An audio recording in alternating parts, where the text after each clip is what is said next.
Welcome back. Welcome. Breaking news. We've got mail. Each visit will last a minimum 30 minutes. Keep that in mind as we listen. While we were having our little reject party, Sarah found out that her closing argument was incorrect. It was submitted incorrectly by one of her trusty assistants. Two of her trusty assistants, actually. Sarah has written Judge Jackson. Yes, Sarah's written Judge Jackson a letter. We've just got a letter. We just got a letter. And I'm so excited. We've got mail. My entire body was just like jerking and just having involuntary movement. I don't even know how to explain it. Even right now, I'm jumping for joy. Okay. We are going to read Sarah's letter. The respondent has responded. Shout out to my email crew, my replay crew, my text crew, everybody who is just as excited as I am to finally receive correspondence from Sarah to Judge Jackson. We knew we would be getting a Dear Judge Hairbraider letter in a matter of time. It was only a matter of time. But Sarah's still being nice. She's playing coy now. She's blaming everything on everyone else. It isn't her fault. It's her representatives who dropped the ball this time. I don't think we'll get a real scathing Dear Judge Hairbraider letter until after the final motion. What do you think? If you have already, shout out to everyone in Tanika's live. I was over there having a ball. I couldn't even edit because I was so excited to read the letter. I had to go over and just talk to some of you guys. If you don't know why we are here, we are docket watching, waiting for Judge Jackson's final motion for the highly anticipated family law case we all have been pillaging through waiting for an answer for. We have a response from Sarah. Both were instructed to give 5 pages closing arguments only. 5 pages. Judge was very clear on that. Brian submitted his the next day, essentially. Brian followed all of the rules. He kept his closing arguments to 5 pages. He submitted them within the time frame. Now, our Saint Sarah, on the other hand, she's had all sorts of drama. You know, the queen of chaos. In our past episodes, we went through her suggested parenting plan, and we are trying to figure out if they were submitted on time. Nonetheless, we have a letter from Sarah clearing some of that up. So let's get into this. Let's get this party started. Sarah K. Boone, pro se respondent. Original tablet message and attachment sent via email October 2nd, 2025 by Nicole Ray. For verification purposes, here is my handwritten message and copy along with the original. The original page 4, which was removed without my permission from my closing arguments. Okay, here we go. I can feel the drama stirring in my stomach. I can feel it. Miss Isis Lee, J.A., Judicial Assistant, and Honorable Judge LaShonda K. Jackson, Judge Hairbraider, in my emergent new word alert. In my emergent attempt to contact you regarding my corrected closing arguments before your ruling and in order to be done fairly, my friend is sending this screenshot on behalf from my tablet. I wrote the message from DOC and I am handwriting, then mailing this. This message along with my missing page to be included for verification. In my extremely limited resources, this is my only option and hope to send this life-changing document. I had to forward my closing arguments to one resource, Australia, Shout out to Australia. We have a multitudinous amount of stars in Australia. Shout out to you guys. I had to forward my closing arguments to one resource, Australia, to type, and another, New York. Shout out to New York. A lot of you guys, so many stars in New York. To mail. To mail, expedited to get to you in time. We'll read that again. I had to forward my closing arguments to one resource to type and another to mail and expedited to get to you in time. For whatever reason and without my instruction or permission, the sender took it upon themselves to remove one of my pages to make a certificate of service.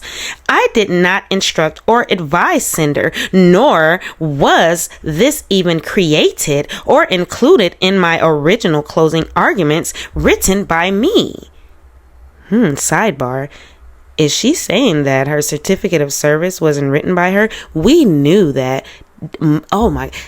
Leave a comment in the section below. We all surmised that Sarah did not write that closing argument or the certificate of service. It didn't look like her. It didn't feel like her. Now this feels like Sarah. For whatever reason and without my instruction or permission, the sender took it upon themselves to remove one of my pages to make for a certificate of service. I did not instruct or advise the sender, nor was this even created or included in my original closing arguments written by me. Yes, she is saying that she did not submit that certificate of service. I hope Judge Jackson picks up on that.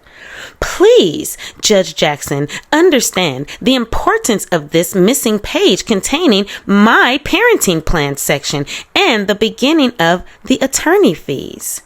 Is that why we received Sarah's 5 pages, her 5 pages of arguments, and a certificate of service, and about a week later we received a parenting plan? It popped up out of nowhere, just a parenting plan, her parenting plan, where she wanted 1 to 2 visits per month.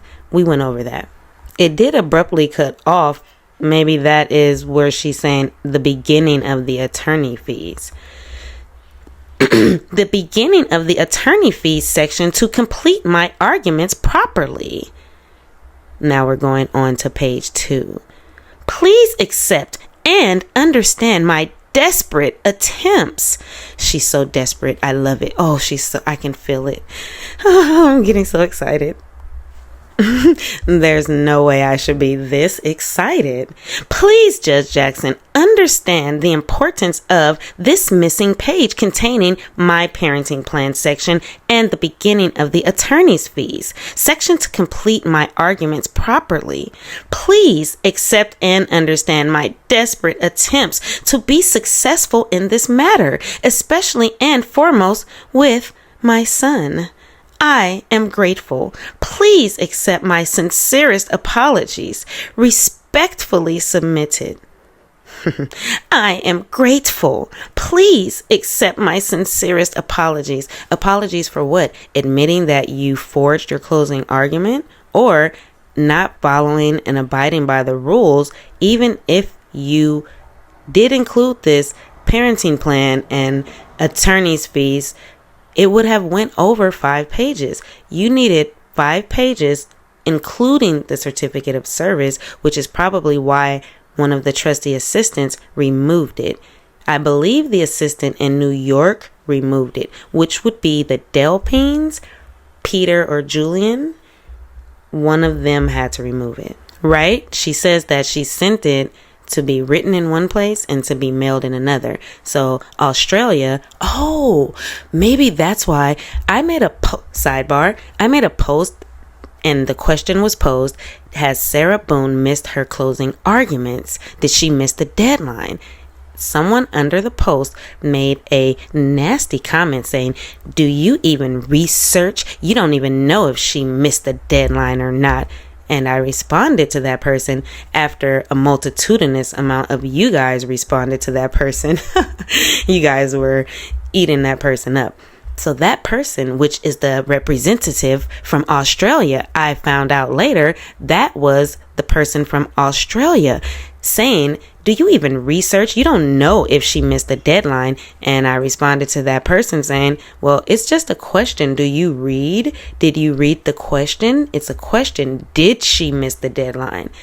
So maybe that's why the Australian representative was being so snotty under the comment, because she knew she did her part and mailed it to New York on time. She tag teamed New York in, and now the ball was dropped by New York. New York removed one page and put the certificate of service in place of it, trying to abide by the 5-page ruling. Sarah wanted to break the ruling anyway. She wanted to submit 6 pages, 5 pages of closing, and 1 page of certificate of service. We see Brian submitted his 5 pages of of arguments and 1 page of certificate of service. Sarah just couldn't follow the rules. Okay, back to the party. Shout out to you if you joined us for the Sarah Boone Reject Party. We had a ball this weekend. We did not meet for Sunday Fun Day, so today we are convening to talk about our Saint Sarah. Now, she included her written proposed parenting plan. We were right. She didn't write that one. Someone else typed it, so it didn't have Sarah's feel. Let's see if there's anything that differs from what she submitted. Well, from what the assistant submitted. Breaking news, Sarah Boone is now saying she didn't submit those closing arguments. Someone else did. These are the real closing arguments. Sarah K. Boone, pro se respondent. Closing arguments, page 4. Per the petitioner's amended parenting plan, quote, the father shall maintain open access and contact between the minor child and the mother and foster a feeling of affection between the minor child and the mother, end quote. Okay, that looks the same. The child will be a legal adult in only 3 years, and respondent questions why petitioner would attempt now to deplete the communication and comfort already established and the relationship between mother and son. This would not and is not in the best interest of the child. What the respondent is proposing will deepen the relationship and truly foster feelings of affection. 1 30-minute call per week proposed by the petitioner, father, will not at all achieve any, quote, feeling of affection, nor the father, quote, ensuring 1 monthly visit if football games don't take priority, he stated in trial. I wonder how the representative felt as they were transcribing this letter. Did they get a giggle, or did they support this and feel like, yeah, he doesn't need to go watch football, he needs to go to the prison?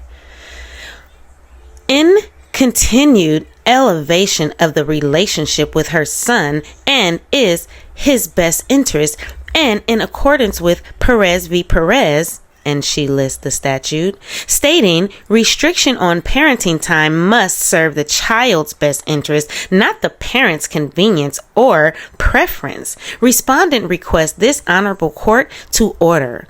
Sidebar, she was really seething about that football comment Brian made. I don't care. We can go watch. We have football seasonal passes and we like to go and watch football.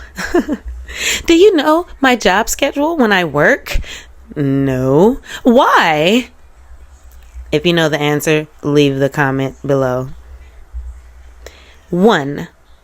Respondent to be included in all aspects, including major decisions, unless emergency, proposed travel, appointments, meetings, everything pertaining to her son's life, so she is aware what his status is overall and continually.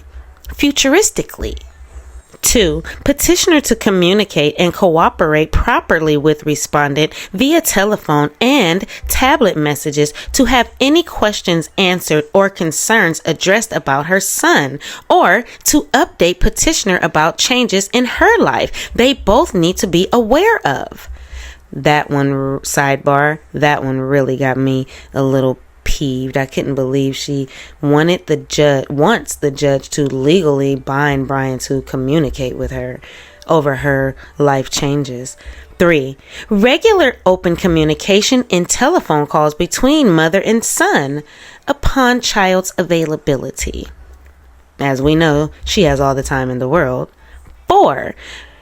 Regular open communication in tablet messages between mother and son. She wants every angle of communication covered legally. Sidebar, so this looks pretty much the same as the previous parenting plan that was submitted by her representative. If you notice any differences, let me know. 4. 4. Regular open communication in tablet messages between mother and son with credits to utilize features to send pictures and as alternative to phone calls. She wants to make sure they have that Brian is legally binded to communicate with her via telephone and tablet messages to have any questions answered or concerns addressed. She wants regular telephone calls, tablet messages for pictures, and the multitudinous amounts of features on the prison phone apps. 5. In-person visits 1 to 2 times per month with maximum allowable time permitted by the facility. Sidebar, when I opened this episode, I told you guys 30 minutes. Remember that, right? 30 minutes is what this is all about. Each visit will last a minimum of 30 minutes. A maximum of 2 adults and 2 minors will be permitted to visit one inmate. Children must be under adult supervision at all times, meaning Brian must attend and sit there while Sarah has her visit with little man, essentially a visit with both of them. She'll be legally forcing him to have a visit with her. She's also trying to get the judge to legally bind him to communicate with her, period. We're going to need a drink for this. I found these really, really cool moonshine. Every flavor. Cotton candy, creamsicle, pickle, cherry. What flavor would you pick? I know we usually go to the medicinal bakery, but we're going to need something a little stronger for this. If you're just tuning in, boots on the ground, shout out to everyone, all my boots on the ground, my email crew, subscribers, mods, everyone, the replay crew, the like crew, the hype crew, everyone, all my people. This, Sarah, if you don't know, Sarah has submitted a letter to Judge Jackson stating that it wasn't her fault that her closing was incomplete. She wanted to submit 6 or 7 pages. Shout out to Tanika, Classified Crime, Suma, everyone who was on the docket watch and spotted this letter this morning. Whew. I was actually in everyone's comment section. I was so excited I couldn't even edit, you guys. I keep saying that, but okay, back to the letter. As far as the cool drinks there, I'm definitely going to try creamsicle. That will be my perpetual flavor to drink with my perpetual cigarette. I'm such a straight A student. Sarah goes on to say, lastly, this is her written response. We've already read her submitted response, which looks like it's the exact same thing. Lastly, the respondent, me, sidebar, you guys know I add the me in there just for the Sarah effect. I believe that's what she would say if she was there. Lastly, the respondent, me, wishes to address the petitioner's request for attorney's fees. I bet she does. And for these fees to be retroactively offset against his alimony arrears. The respondent respectfully requests that this court deny the petitioner's motion for attorney's fees under Rosen v. Rosen. The court must consider not only the petitioner's relative financial resources, ching ching, but also the scope of and history of the litigation, including whether the party's actions unnecessarily prolonged or complicated proceedings here. The petitioner, and she complicated them, if you know the history. The petitioner has willfully failed to comply with prior court-ordered obligations and has initiated this action despite being in contempt of court. She wants to throw that in there, but Brian is not in contempt. It hasn't been ruled. The judge said, I will not make a ruling on contempt in a final hearing. She made that very clear. Okay, where were we? Initiated an action despite being in contempt of court. As held in, and she lists her statute, fees awarded are intended to ensure equity between parties, not to reward a party acting in bad faith. The respondent additionally asks this court to strike or dismiss the petitioner's request. I don't think it would be rewarding any bad faith or bad behavior. It would be reimbursing him for all of the money he's burned in the prison facility system, since she doesn't want to give him credit for everything he did. He's trying to make it back some kind of way. After all, he was only co-parenting with Drunky the Bear, who he continuously had to kind of hover and helicopter parent over while he co-parented, in addition to keeping her account out of the negative. He was thrust into single parenthood, forced into the public life under her suitcase moniker, and then she doesn't even want to give him credit for it. Now she wants to take all of that away from him. Oh, Sarah. This here on the screen is her handwritten, letter that was addressed to Judge LaShonda Jackson. Dear Judge Hairbraider. However, if you are just tuning in, Sarah has submitted another letter to Judge Jackson, and we'll go over it just for kicks. For verification purposes, here is my handwritten message and copy, along with the original page 4, which was removed without my permission from my closing arguments. Miss Isis Lee, Judicial Assistant, and Honorable Judge LaShonda K. Jackson. In my emergent attempt to contact you regarding my corrected closing arguments before your ruling, and in order to be done fairly, my friend is sending this screenshot, one of her friends that donates to her maybe, this screenshot on my behalf from my tablet. I wrote, sidebar, do you think the friend that sent the screenshot to the judge is a new friend, or do you think she assigned this job to the same friend that messed up in the beginning? Okay. From my tablet, I wrote the message from DOC, Department of Correction, and I am handwriting, then mailing this message along with my missing page to be included for verification. Sidebar, I think it's a little too late for that, Sarah. The judge could already have her closing together right now. I mean, you know what I mean, her final motion. She could already have it together, along with my missing page to be included for verification. In my extremely limited resources, this is my only option, and hope to send this life-changing document. In her emergent attempt, it's too late. Why does she always have to throw in her resources, my limited resources, or the petitioner has unlimited resources and family and legacy? I'm trying to maintain my legacy, my heirlooms. She always throws in her finances as if that has a determining factor.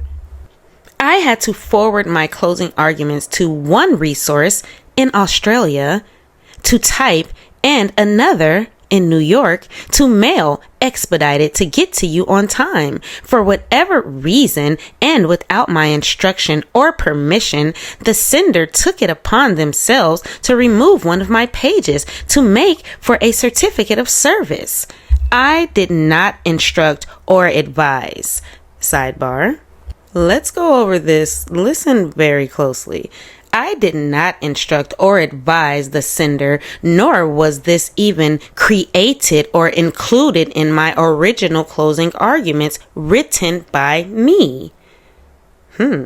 Please, Judge Jackson, understand the importance of this missing page containing my parenting plan section and the beginning of the attorney's fees section to complete my arguments properly.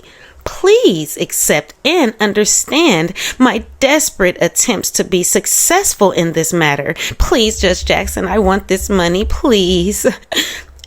Sorry. Especially and foremost for my son. I forgot about the kid, Your Honor. I have to throw the kid in there, but please, I really want the money. I am grateful. Please accept my sincerest apologies. Judge Jackson, I really want this money. Okay, sidebar. What are you guys thinking so far down there in the comment section?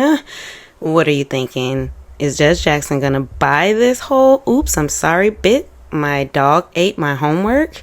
Or is Judge Jackson already finished pillaging through the criminal and family case and ready to make her final rulings? Will this have any impact on her final ruling? Or will it just go into her judicial trash? Well, hey, Miss Coffee, will Miss Coffee just throw it in the trash? Because it's technically late, very late, a month late. We've been docket watching for a month. And here comes Sarah with this whole my dog ate my homework bit. How many pages was she attempting to submit when the judge was very clear to her that she only had 5 pages? Brian was able to do it. Oh my God. Brian, you do know you're under oath, right? Remember, she called him by his full government name. I don't remember what it was, but it was Brian, like his mom. Can you imagine when Sarah found out that her closing was incorrect? She probably went through the roof. I know the correctional officers had a time that day. She probably was sent to her bunk for the 2-hour timeout. They send her to the bunk for 2 hours and make her sit to cool down. Negative earned. I'm pretty sure she may have went to the hole that day. She may have gotten into a physical altercation with someone when she found out. Sarah found out with the rest of us when her documents were uploaded to the docket. She found out with the rest of us that they were incomplete. Oh my gosh. I wish we need those prison calls. Sidebar, Tanika posted her call log after the family court hearing. Head over there for that and see what calls she was making right after court. Now we know Judge Jackson has to be very thorough with her ruling. Sarah is waiting to pounce on the appeal, her successful appeal. She's allowed to appeal a family court decision, right? I think you can appeal any court decision. However, we knew it was a matter of time before the Dear Judge hair braider letters started rolling in. We had no idea this was coming, though. My dog ate my homework. Are the 2 assistants that assisted and fumbled the ball, are they fired now? So New York is the Delphines, Peter and what's the other guy's name? Julian, the Delphines. These are the gentlemen that excuse me, approached Sarah during the plight of her fight for her freedom in her trial through Lana. For some reason, they got in touch with Lana. They reached out to Sarah. Lana vetted them. They were going to do a documentary on Sarah. So they were doing all of this support for Sarah. They had unwavering support for her, actually. They found a duck in their nonprofit organization. They have a farm, or they save animals. They saved a duck named her Sarah. So they really were Sarah fans. They were Boone's goons for real. Now they're making critical errors and mistakes in Sarah's family law case. I'm pretty sure she's not going to be happy about that. And They will hear about it. I wish we had access to the letters between them. However, we will get the text messages, the tablet messages, soon. We'll get the tablet messages. How angry do you think Sarah was when she realized that one of them made such a big goof? And shout out to Florida. Everybody in Florida, all of my Florida people. Florida, in our last episode, we reported Florida and Sarah's favorite grocery store, Publix, allows open carry inside of the market. You can literally just carry your firearm in the market now, in the grocery store. Now they are adding AI cars to their fleet of sheriff vehicles. These are kind of like the cars that I've posted in my shorts before. They're called Waymo cars. In California, they use them for Ubers. You can use them, call them, and they'll pick you up, but they have cameras all around them. So these cars, the sheriff cars, will be reading license plates, taking facial recognition, downloading information as they are driving through the streets fighting crime. This is a self-driving police car, the first AI self-driving police car, starting in Florida. Florida is the first place to have them. Shout out to Florida. My goal begins with George Torres, and every time he slapped me, kicked, punched, dragged, whipped, tripped, stole from, lied, terrorized, threatened, humiliated, forced, degraded, made me cry. Every time he tried to end me, defeat, or destroy. I forgive George for beating me senseless, for trying to sleep because I had to go to work or my son's field trip the next day, for ruining my deceased family's heirlooms, traditions, and keepsakes, my son's furniture, destroying the television we watched together, for wrecking our townhome by breaking windows, punching holes in the walls and doors, ramming his entire body into glass doors, kicking in my front and back door over and over and over, for breaking or removing the locks from all of the doors and sometimes the knobs altogether, so I had nowhere to feel safe, including the sacred space of my son's room where he beat me bloody on his bed. For terrorizing and threatening my blind and deaf dogs by leaving the gate open I built to keep them safe, telling me he hoped I'd find their bloated dead body in the pond or scrape their remains off of the pavement, for kicking them off of the bed and throwing across the room because they were trying to protect me. For threatening to make me unrecognizable to my son by breaking all of the bones in my face, like his brother Moses did to him after he kept seeing all of the bruises from George beating me, like all of the times their father beat their mother. For all of the drunken rages and fist fights with so many neighbors when wandering into their apartments during hunting expeditions after I had escaped. He needed to escape because whatever's going on, or she's put him on the phone, but I don't know. When's like the last incident that you recall of there being like a domestic dispute between her and George? I mean, she told me like a week ago she had to escape from the house and wanted me to come pick her up. I told her I wasn't going to because I'm just tired of it happening. I mean, it was midnight. I mean, child's trying to sleep and just... Right. Honestly, I don't always believe her when she said these things were going on. And Frank, love, whenever I tell her, oh my gosh, the front door is open and I don't even know where my dogs are. Oh, yeah, find the desk. I don't have his ID. You said you threw in the bushes. Where in the bushes did you throw it? Could you please go back over there? So what's happening? It's in the back of the cop car. You said he hit you, he beat you, you have a bump. Okay? I don't have it. You can look up the...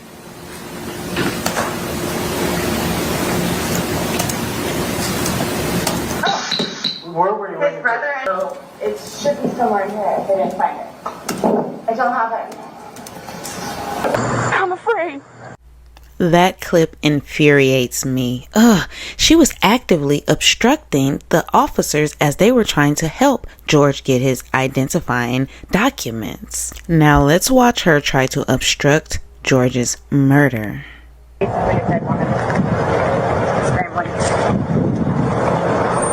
hide and seek. I don't know if I talked to you or, like, I have, like, serious concerns. Like, who do I talk to about that? About what? With family. Like, I have genuine concerns, especially with having my son over here. I'm fearful of his family. Why?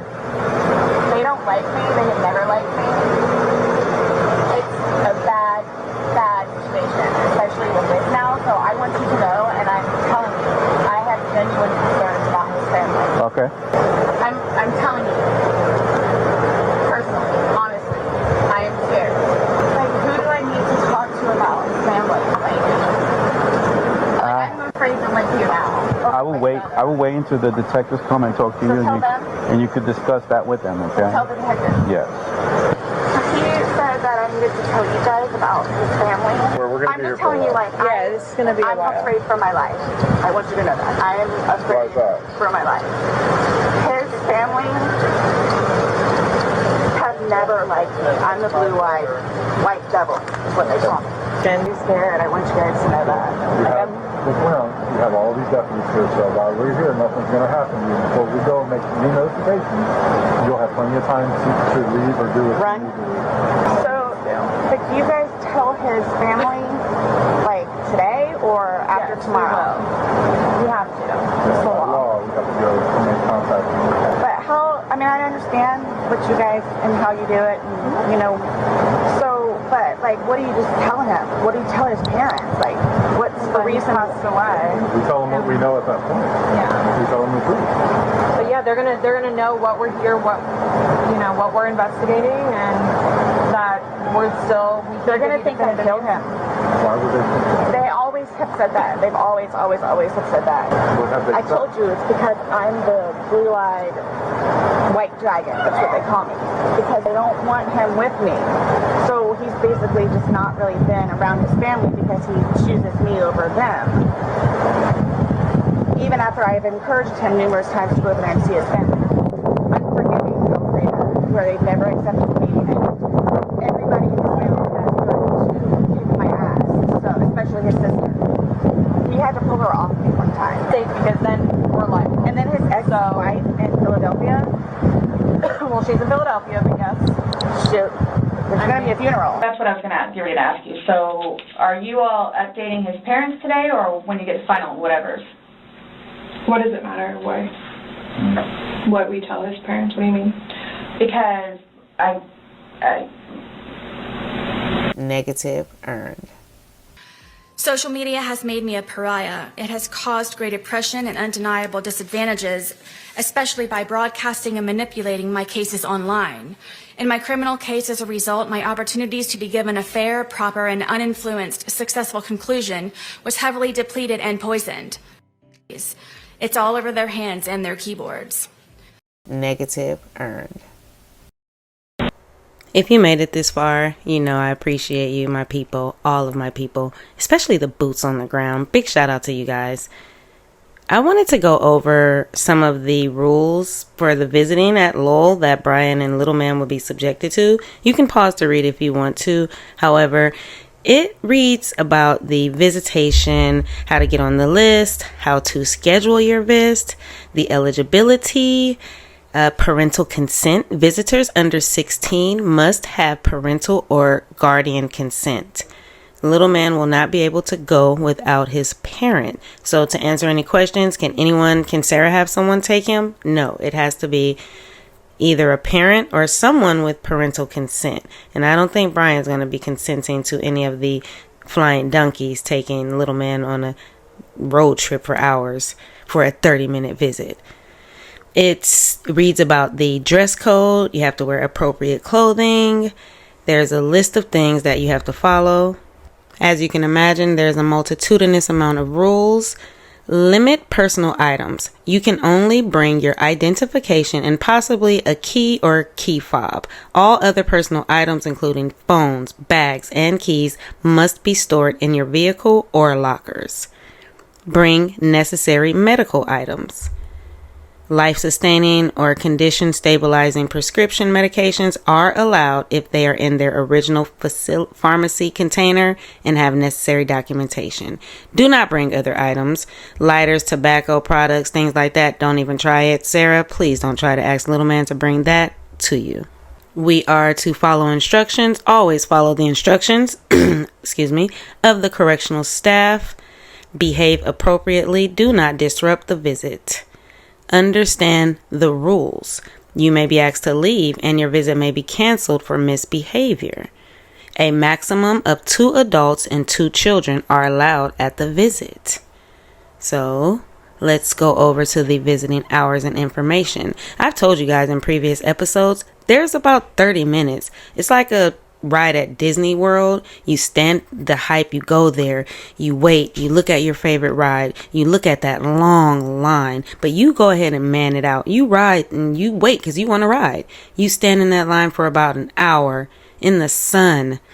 You get on the ride and it's 3 minutes. That's the equivalent of Sarah's visit. Visiting procedures. Visit will be by appointment only. No walk-ups will be accepted. Visiting is conducted Friday through Monday, 8 a.m. to 5 p.m. Visitors with a scheduled appointment will line up outside the lobby 15 minutes prior to their appointment and maintain physical distance. The lobby will have limited capacity for those who have ADA considerations, and that's for people with disabilities. Parking. Visitors may park in the north parking lot. And it goes on about scheduling a visit. This is pretty much what Brian would have to do. To schedule a visit, call the scheduling number listed above from 7 a.m. to 4 p.m. daily. I'll tell you, sidebar, the number is busy and you have to call a lot. You're not the only one trying to make an appointment, as you can imagine, so you have to call a lot to get in. Appointments must be made at least 24 hours in advance. When calling to schedule, please have the following information ready. And it lists all of the information. You have to have the inmate's information. Only 1 visit is permitted per day for each inmate. Oh, Sarah would love that. If she can have a visit each day, she would love that. But this is what I wanted to show you here. Look down.